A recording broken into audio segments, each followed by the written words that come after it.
Assalamu alaikum wa rahmatullahi wa barakatuh. Peace be upon you all and welcome to the channel.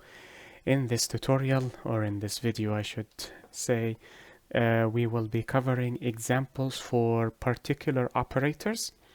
We will not cover certain operators as I mentioned in the operator type lecture, simply because I wish to wait until we tackle object-oriented programming first.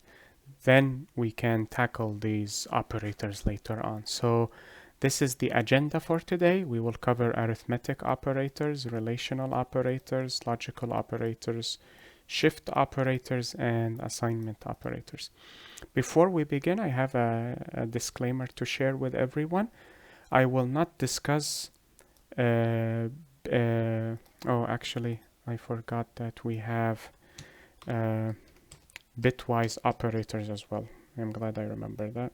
I will not discuss the mechanics behind shift and bitwise in this lecture. Possibly tomorrow, inshallah, or relatively soon, I will record a lecture for numerical systems, particularly the binary numerical system. And there, in addition to explaining how to convert decimal numbers to binary and vice versa, I will also provide a detailed example, a mathematical approach, of course, to how shift operators function and how bitwise operators function. For this lecture, I will simply elucidate how these operators are used in IntelliJ. And before we begin, بسم الله الرحمن الرحيم الحمد لله رب العالمين والصلاة والسلام على أشرف الأنبياء والمرسلين سيدنا محمد وعلى آله وصحبه ومن تبعهم بإحسان إلى يوم الدين وارض اللهم عنا معهم أجمعين اللهم آمين. We begin in the name of Allah, the most merciful in this life and in the hereafter, and we thank Him for all the blessings that He has bestowed upon us. And we pray that we follow in the footsteps of Prophet Muhammad, peace be upon him, and his fellow companions. Amen. Actually, I just mentioned that I will be covering, this is an operator I forgot, concatenation operator. I will cover this in a lecture that will follow this lecture. I will cover what a concatenation operator is, and I will provide examples as well. So let us return to the IDE here, and we will say operators. So let us display. Firstly, we will cover arithmetic operators. So let us say 6 plus 5. The output here should be 11. Then we can say here 6 minus 1. The output should be 5 here. And notice I am using the print line method, so these outputs will be displayed on their respective lines. Then we can say 7 multiplied by 2, 14. Let me just say here arithmetic operators. Here we will say 10 divided by 2. You do not have to add these spaces. I add the spaces because it is easier for me to see and read. This will be 5. Then we will say, now I want to find the remainder. So let us tackle two scenarios where one has a remainder, the other operation does not. So let us say 9 divided by 3. Where is the percent sign? There we go. So since 9 is divisible by 3, the remainder should be 0. But what if we have 9, let us see, 2. Since 9 is not divisible by 2, there will be a remainder, and in this scenario, 9 divided by 2 yields 1 as the remainder.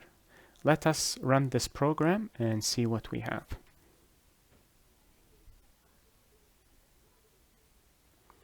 Let us compare the output. 11, 5, 14, 5, 0, 1. Perfect. You can also use variables instead of hard coding actual numbers. So what you can do is say int num1 is equal to 6, then num2 is equal to 5, num3 is equal to 7, num4 is equal to 2, num5 is equal to 9,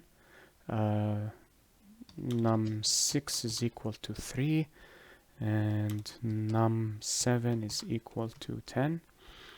These are not descriptive names, I know, but it is for simplicity. Okay, I missed one. Num8 is equal to 1. 1, 2, 3, 4, 5, 6, 7, 8. Perfect. So instead of writing it this way, there is another way you can write it. You can say num1 plus num2. And you can say num1 minus num8. You can use the name of the variables. As we mentioned, I do not remember in which lecture, to be quite honest. But you can use the name of the variables. For the concatenation operator, I will show you how to use variable names with a string. For example, like so. Product is, and then use the concatenation operator, and then put, for example, a variable. So this will be in the upcoming lecture, God willing. Let us see. Num3 multiplied by num4. And then here it will be 10 is num7 divided by num2. And let us utilize the Zahi way. There we go. So 9 is num5 modulus num6. And then what do we have here? Yeah, because it is this is just an alert. Num5 what was it? Num4. Okay. So let us comment this for a bit and run this. The same output. But for simplicity, I will not use the variable names. I will just use the numbers themselves for the rest of this demonstration. But if you would like to experiment, feel free to do so with different data types as well, if you would like. But I will show you, well, actually, I will leave that to the typecasting lecture, never mind. Okay. Now let us cover relational operators. Relational operators are Boolean operators, and that means their answer is either true or false. They do not yield anything else with regards to the output. It will only be true or false. Let us take a look. Now let us say 6 greater than 5. Of course, if I highlight here, it will give the answer, but I wish to discuss it with you before we tackle the operators any further. Greater than or equal to 5. Let us say 6. And then again, this applies to variable names as well. So I will put the variable names above everything, since they can, if you'd like to copy it for later usage. I should probably, I do not know if people would be interested in this code, to be quite honest, so I am reluctant to share it. Now let us say 1 is less than 2. Then we will say 1 is less than or equal to 2. And then finally we have 7 is equal to 7. Is 6 greater than 5? Yes. So the answer here, or what will be the resultant here? True. Is 6 greater than or equal to 6? That is true. Actually, let me just click yes here for git bash, and I can finish the process later. because I have been waiting for that prompt to appear for quite a while. So this will also be true, even though the first one is false, but they are taken as one. It is either greater than or equal to, so if one of them is true, then the answer will be true. Here is 1 less than 2. It is true. 1 is less than 2. Is 1 less than or equal to 2? It is also true, because 1 is less than 2. Let us take a condition that is false. 9 less than 3. 9 is greater than 3, so this will be false. Is 7 equal to 7? That is true. Now, what is the difference between the equality operator and the assignment operator? Let us first confirm the output, and then we will return to the differences. So let us run this. So we should have everything true except this one is false. And I forgot to comment these out. Now, what is the difference between double equal and single equal? Double equal is for a Boolean condition. Is the left operand equal to the right operand? Whereas this equal is assignment. What does that mean? That this value is assigned to this variable, or this value is stored in memory under this variable name. And if you recall from our primitive data type lecture, or variable memory management and primitive data types, the value is stored on the stack, which is part of the RAM, as is the heap, though they are created, stack and heap are created by two different entities. So this is assigned to this. That does not mean that this variable is equal to 5. It simply means that this variable's value is 5. But if I say this, for example, num10 is equal to 5, here I am saying that the number 5 stored here is equal to the number 5.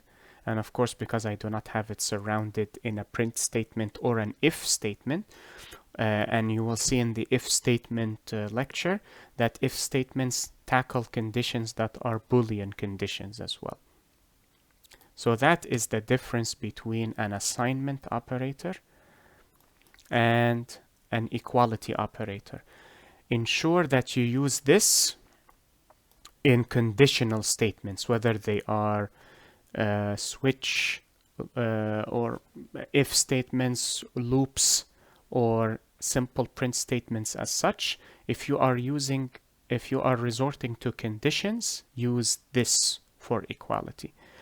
If you are working with variables, use this operator. Okay, these are the relational operators. And I just realized that to tackle logical operators, we will need an if statement. So I will leave this till we finish the switch statement lecture. Then I will have an exercise that utilizes if statements or switch statements using, or actually just if statements. So before I record the switch statement lecture, I will record an logical operator example lecture solely dedicated for logical operators. So a separate lecture for this and a separate lecture for this. So we covered this. Just in case I forget, I tend to forget easily, unfortunately. And this as well. So we have shift and bitwise, so it should be a short lecture. Let us start with bitwise.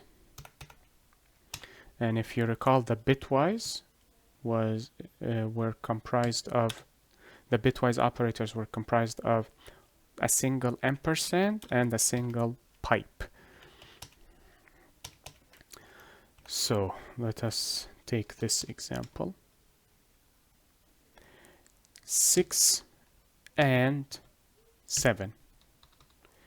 Now I cannot predict the output. I have to calculate it manually. So let us see what the output is. And then we will repeat this example, unless I forget, God willing. I will repeat this example in the numerical system lecture and see if it matches. And here we will say 9 or 1. And let us take a look at the answers. 6 and 9. So these results are nonsensical, and you will see why once we start with bitwise operators. So we will cover these. And lastly, we have shift. And again, I will not cover this particular form of operators mathematically. That will be for its own lecture, inshallah. So let us say 2 left shift, as we covered previously. 2, I believe this is 4. Actually, let us just see the result. Then -8 signed right shift 1. And then we will see 2 unsigned because it does not have a negative. And then let us say 2. And let us run this and see what happens. And here you have the answers. Of course, they are nonsensical. I have to explain this mathematically. So we will cover these, inshallah, in a different playlist. And that is it for today's lecture. Next lecture, we will cover concatenation. Then after that, logical. And then we will cover switch statements. After that, comments. And then we can finally start with object-oriented program. I keep remembering additional lectures to add before object-oriented programming. So I apologize for that. Though I am excited to share with you the third portion of this tutorial, because I feel it is essential for any software developer to learn the infrastructure of programs and program execution. And this knowledge can be extrapolated to additional or various programming languages. So I am excited to start that chapter with everyone. I hope this lecture was helpful and beneficial to you all. Enjoy the rest of your day. Be safe, take care, and peace be upon you all. Wassalamu alaikum wa rahmatullahi wa barakatuh.